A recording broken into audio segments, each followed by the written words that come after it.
Hi, I'm Anna, originally from Ukraine, married to a Brazilian.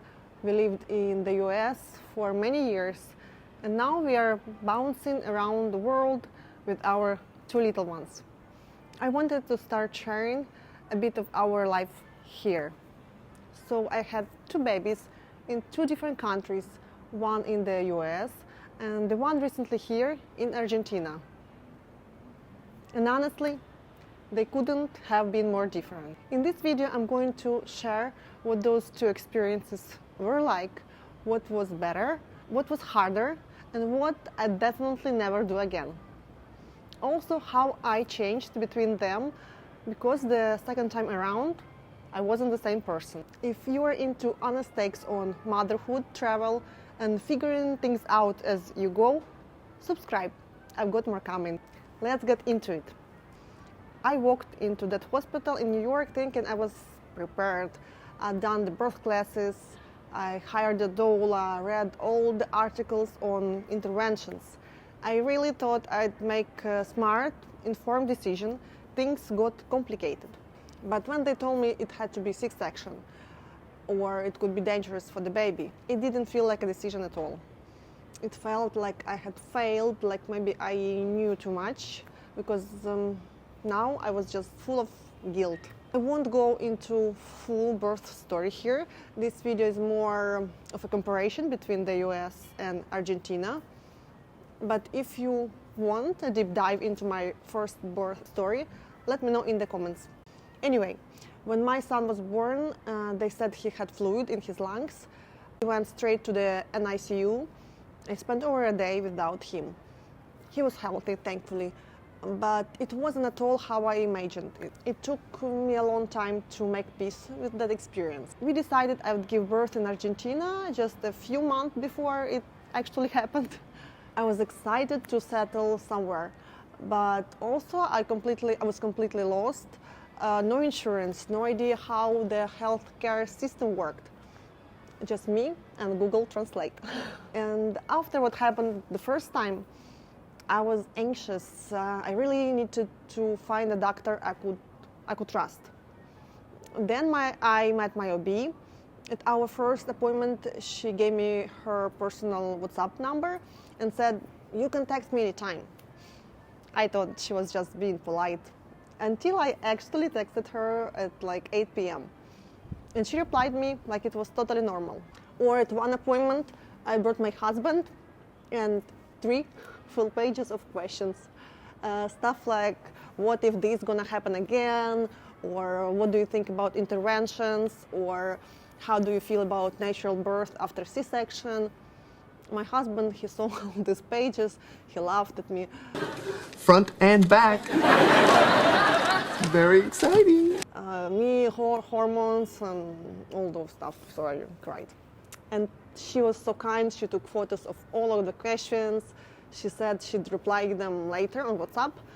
Her English wasn't perfect, but she took time, she tried, and that meant so much to me. What about hospital? Honestly, better than I had in the US. We paid out of pocket, but I got a private room, a big bathroom, an actual bed for my husband, not just like a chair in the corner. The biggest difference this time, it wasn't the country, it was me. With my first baby, I was obsessed with doing everything right.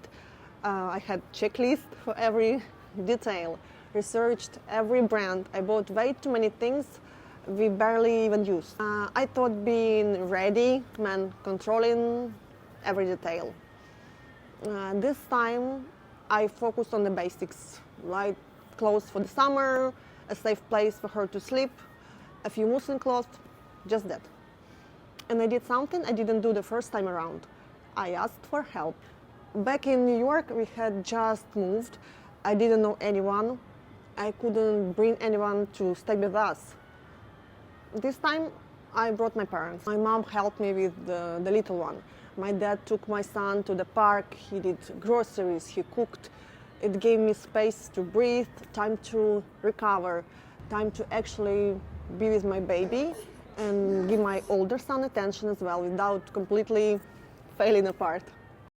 One of the biggest surprises here was how human everything felt, especially in the healthcare. In the US, it was efficient but cold. You show up, got your 15-minute slot, followed the protocol, done.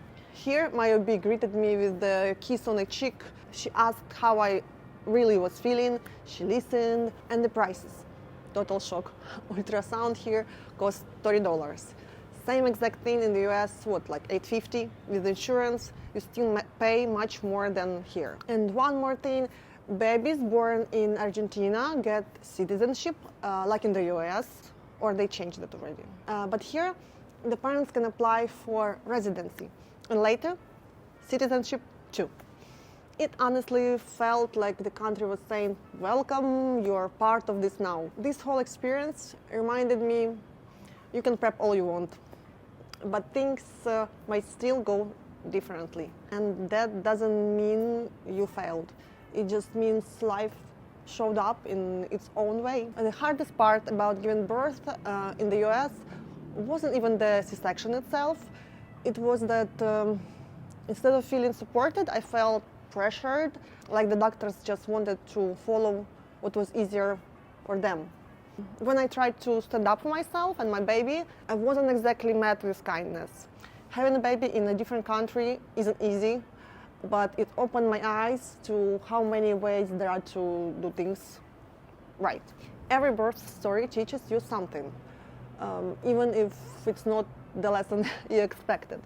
Mine taught me to let go of control, ask for help, and trust that different doesn't mean worse. Have you ever had a baby in another country?